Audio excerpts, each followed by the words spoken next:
say that, you know, when it comes to Floyd, he's been there against the best. This guy here, he was probably 50 years old when he fought Roy Jones. He still went 12 rounds. It still went 12 rounds. I was scared of losing. You were scared of losing. That's the only thing I was scared of when I was fighting. Yeah. I was scared of losing. Yeah. I don't want to lose. Your first call of that, we can't afford to lose. Your first loss is your hardest loss. The first loss is your hardest loss. Yeah.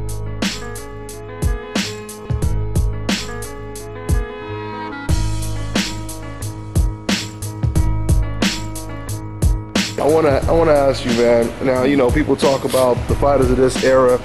Marvin Hagler, you know, he did an interview talking about how the fighters today, they're ducking, they're not fighting everybody. But I want to ask you, is there anybody that you know that Marvin Hagler ducked back in the day? It's amazing you asked me that question. Where you going with that question? You know, It's a good question. I saw Marvin back at the WBC convention. And I sit not too far from Marvin.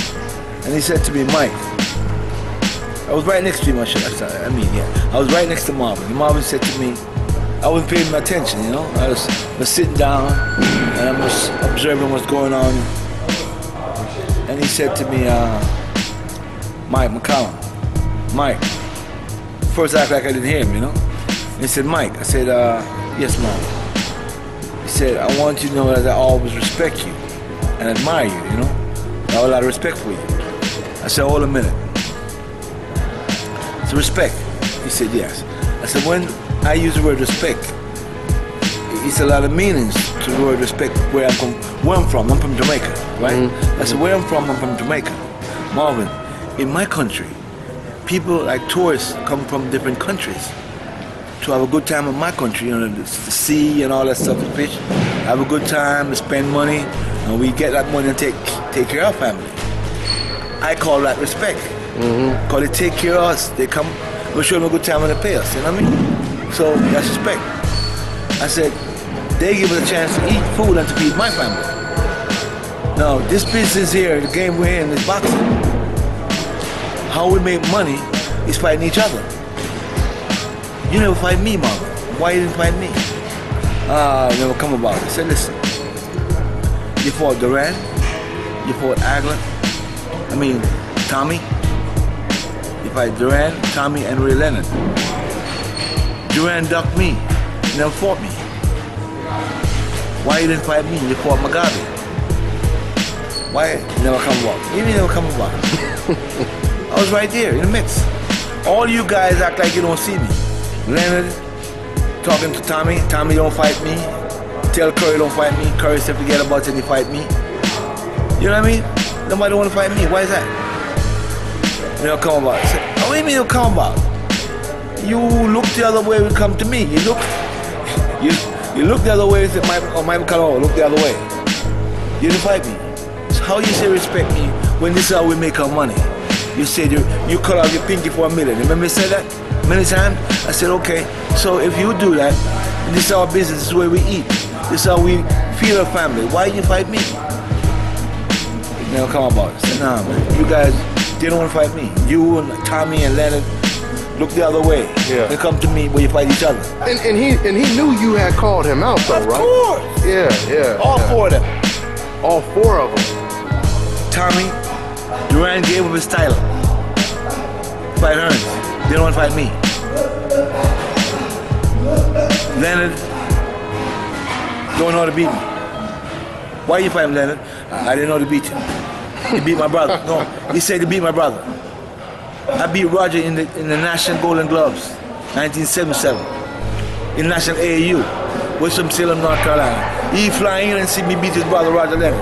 Roger was a good boy, he could fight at that time. He beat my brother, Roger. I said, well, if you beat my brother, I'd have tried to kill you to beat my brother. He didn't say nothing. Why you fight me? He beat Roger. Some boys, just walking his friends. I said, Ray, why you never fight me? He said to his friend, oh, he beat Roger, he beat Roger. He says, because I beat Roger, he didn't fight me? So I don't know, you know, they don't want to fight Mike McCallum, they don't know me. Wow.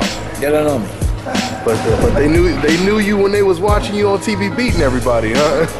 Everybody, I don't know me. You know? Yeah. I beat everybody else. Yeah. Even Donald Curry I knocked out. Yeah, I know. Yeah. And they were saying, he was at ringside, saying, "Well, Donald gonna beat me. Donald want to beat me to get to him." All right, I beat Donald. Why you fight me? Yeah. No, I know me. Yeah.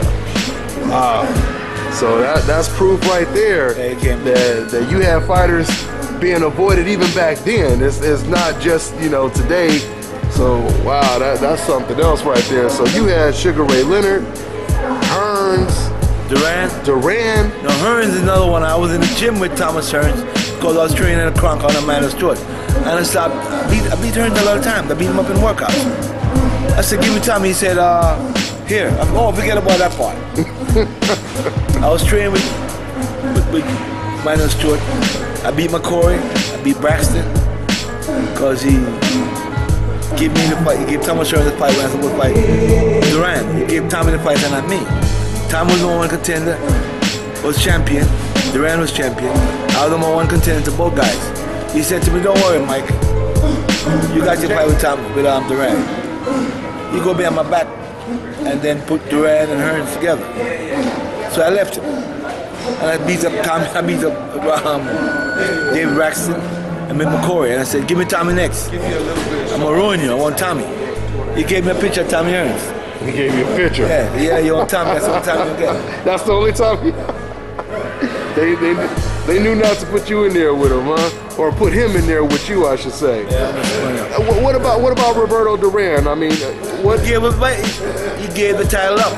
He gave the title up so he didn't have to fight you. Relinquish his title, yeah. See, this is stuff that people really need to know about, because people always talk about these fighters. Oh, you know, they never ducked anybody. You know, the Durans and the Haglers, they never ducked anybody. That's a lot of BS. Yeah. Duran gave him his title. Wow. He gave his title up and said, "Here, he relinquished title by Thomas Hearns," because Emmanuel Stewart put the fight together with Tommy instead of me. I was number one to both guys. Mike decided he didn't want to fight Tommy. I mean, he want to fight Duran. He wants to step down and let Tommy fight him. I said, "No, I want my shot. What are you talking about? Yeah. I got to get my shot."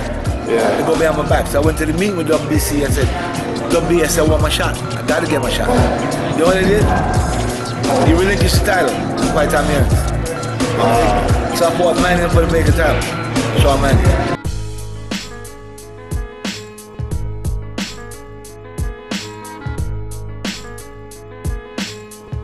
Let's go ahead and get into this graphic that I have right here. Now, this is where things get very interesting. I don't even have to really break this down. I'm just going to read this article. But before I read it, I will say that historically, Sugar Ray Robinson is known for avoiding Charles Burley and Holman Williams. Now, let me go ahead and read this article right here.